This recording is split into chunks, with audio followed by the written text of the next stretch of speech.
Bonjour. Bonjour. Je remercie Diane pour la magnifique vidéo qu'elle a préparée, qui non seulement nous met en situation, mais nous explique, ça parle tout seul en regardant la suite des événements. Je l'ai regardé à plusieurs reprises et j'ai cru bon de reprendre quelques thèmes principaux. Le fait que la crise de l'euro a lieu en Europe, vous pensez toujours, nous avons l'habitude de penser que c'est en Europe, ça n'a rien à voir avec nous. Il y a une dame dont je ne me souviens plus du nom qui a dit la crise de la Grèce, c'est l'arbre qui cache la forêt. Tous les États sont en crise. Mais on ne s'en aperçoit pas. On ne le voit pas.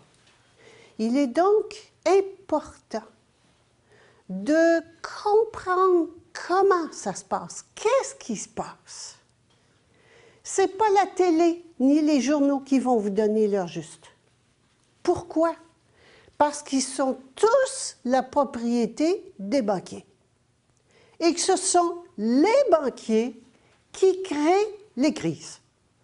Alors, on n'ira pas attendre, voir ce qui va se passer dans les médias pour avoir l'heure juste. Je vous propose donc, à partir de cette vidéo que Diane a faite, ce montage vidéo, de voir ce qui se passe et d'être bien sûr qu'on comprend le traité de Lisbonne. Qu'est-ce que c'est que ce truc-là? Hein? Lisbonne, c'est loin de chez nous. C'est le Portugal, c'est des Portugais, ça n'a rien à voir avec nous. Erreur! Erreur! Alors, on va commencer par Sarkozy. Sarkozy, qui est le président de la France et qui est également le président du Parlement européen, au moment où on voit la vidéo. Qu'est-ce que le Parlement européen? C'est un gouvernement, c'est un parlement, comme on a un parlement au Canada, il y a un parlement au Québec. Chaque État souverain a son parlement. Mais l'Europe a un parlement, en plus des pays qui ont déjà des parlements. Et oui.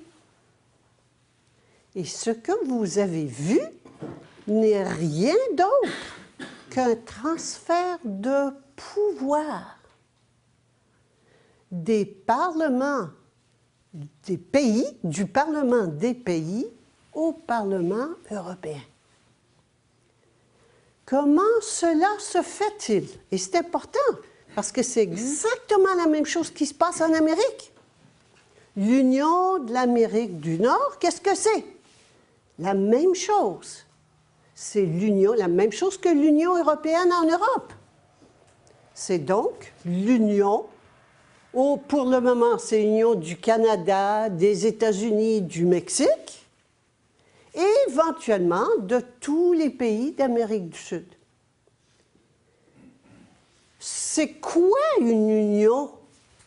Bien, c'est que les pays abandonnent leur souveraineté, c'est intéressant ce mot souveraineté, c'est-à-dire leur pouvoir absolu, au profit d'une Europe souveraine. La même chose ici en Amérique, que le Canada, les États-Unis et le Mexique abandonnent leur souveraineté en tant que pays-nation au profit d'une entité qui s'appelle l'Union des Amériques. Alors, ce qui se passe en Europe, on va revenir d'abord à Sarkozy. Sarkozy, donc, qui est le président de la France et qui, au moment où on a vu la vidéo, qui est président du Parlement européen. Donc, il est président des deux. C'est intéressant. Et Sarkozy, je vais vous expliquer déjà, vous avez vu qu'à un moment donné, la vidéo est arrêtée. Et savez-vous pourquoi? Puis c'est écrit « Manou ». C'est là son allégeance. Quand vous, Diane a arrêté le film sur son allégeance, où il vous fait voir qu'il a son allégeance et satanique. C'est l'allégeance sataniste de la Manu Cornatu, je crois qu'on dit, là, je ne me souviens plus du mot, qui est ce fameux signe, là, où ils ont les deux doigts comme ça, puis les deux autres fermés. Et ça, c'est l'allégeance sataniste. Si vous allez voir dans le livret 3 ou 4, il y a 2 pages où on en a mis de plusieurs. Les vedettes, des chanteurs, des gens dans le domaine du sport, des présidents, toutes les personnes qui réussissent dans l'échelle sociale sont d'allégeance satanique. Alors, c'est important de le savoir et il le montre. Mais si vous ne savez pas ce que c'est, ben vous ne comprenez pas pourquoi, à un moment donné, il y a un signe de Manu Cornatu. Alors ça, c'était la première pause qu'on a vue, il montre son allégeance sataniste. Et l'allégeance sataniste, c'est intéressant. Regardez, elles sont là, les 2 cornes. Hein? Elles sont là, les 2 cornes. Et ensuite, il fait comme ça. 2 fois, il va faire 3 fois. Qu'est-ce que c'est ça? 6, 6, 6, qui est le chiffre de la bête. Alors, c'est pour ça qu'il y a eu des pauses sur la vidéo, pour que vous puissiez le voir, parce que ça passe vite, et si on n'est pas au courant, on ne le voit pas. Donc, son allégeance, il ne la cache pas. Il le dit. Hein? Moi, je suis sataniste. Mon allégeance, c'est Satan. Deuxième chose qu'il nous dit, Sarkozy, la première priorité, c'est beaucoup là, hein? C'est pas la priorité, c'est la première priorité, c'est donc bien important. Qu'est-ce que c'est? La protection des Européens. Convaincre les Européens que l'Europe va les protéger. Qu'est-ce que la protection? Qu'est-ce qu'il dit quand il dit ça? Parce qu'il dit, il faut en parler du mot protection. Bien, parlons-en. Qui protège? Revenons ici, tout est là. Hein? C'est magnifique, tout est là. Eh bien, vous dites, je suis le sauveur des moutons. Qui protège?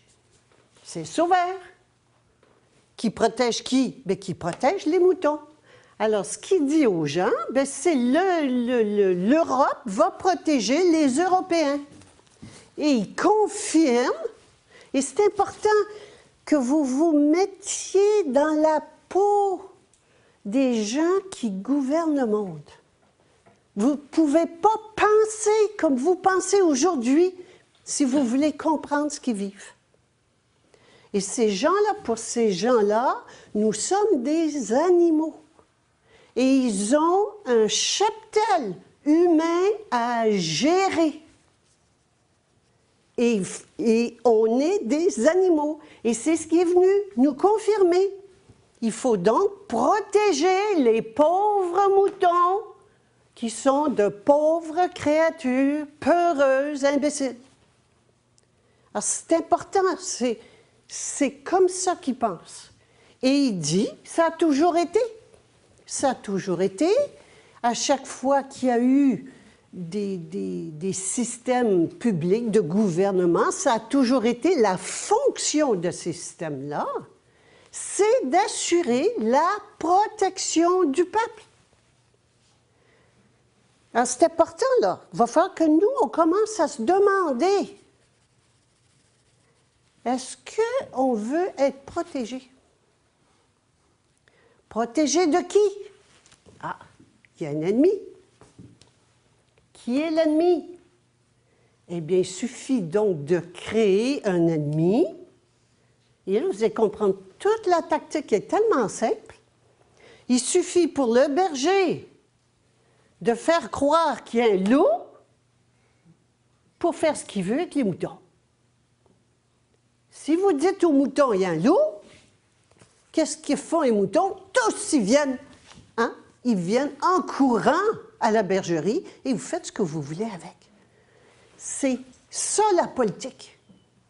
Si vous comprenez ça, vous avez tout compris. Alors, qu'est-ce qu'on fait? Ben, on agite. Qu'est-ce qu'on a fait aux États-Unis? Qu'est-ce qu'on a fait aux États-Unis? On a fait tomber les deux tours. Ce n'est pas des terroristes d'Al-Qaïda qui ont fait tomber les tours. On fait tomber. C'est le berger qui fait tomber les tours. Ils ont fait tomber les tours. Là, le peuple, on leur dit, il y a des terroristes dans le pays, c'est épouvantable. Et qu'est-ce qu'on a fait dans les jours qui ont suivi? On a passé le Patriot Act. Qu'est-ce que le Patriot Act? C'est un acte qui enlève tous les droits de la Constitution. Ah! Mais ça, c'est seulement aux États-Unis.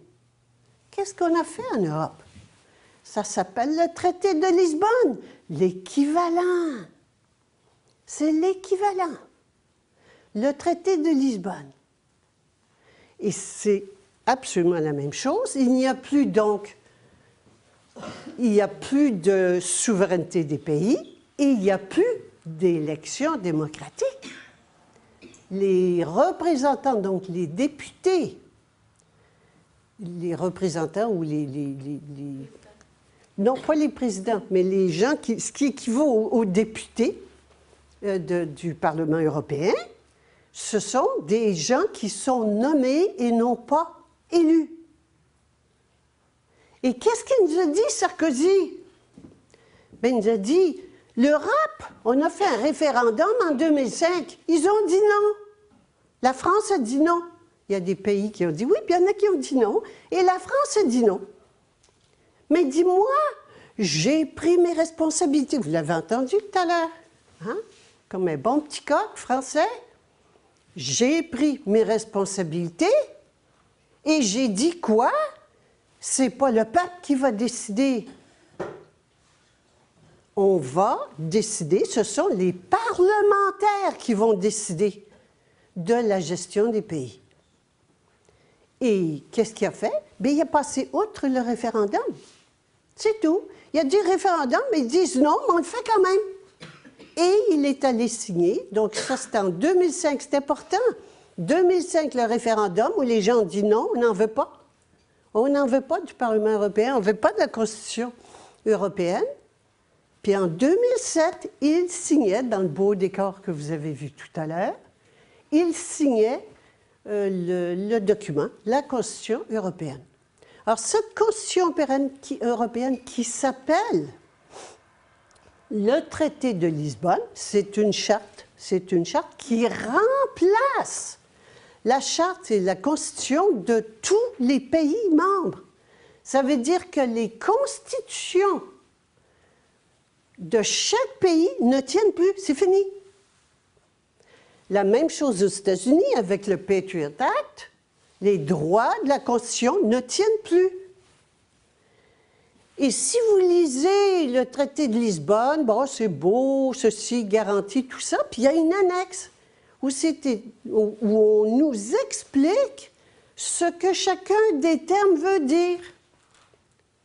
Mais il n'y a plus de protection de la vie, il n'y a plus de sécurité, il n'y a plus de droit de vie. On peut tuer, on peut... il n'y a plus aucune protection pour les citoyens. Liberté de parole, non, c'est fini. Liberté d'association, c'est fini. Liberté de syndicat, c'est fini. Alors, je vous invite à aller voir ça, parce que c'est écrit. C'est pas dans les journaux. Vous n'entendrez jamais parler de ça dans les journaux. Allez sur Internet, tapez « Traité de Lisbonne » et puis lisez. Vous allez l'avoir l'information.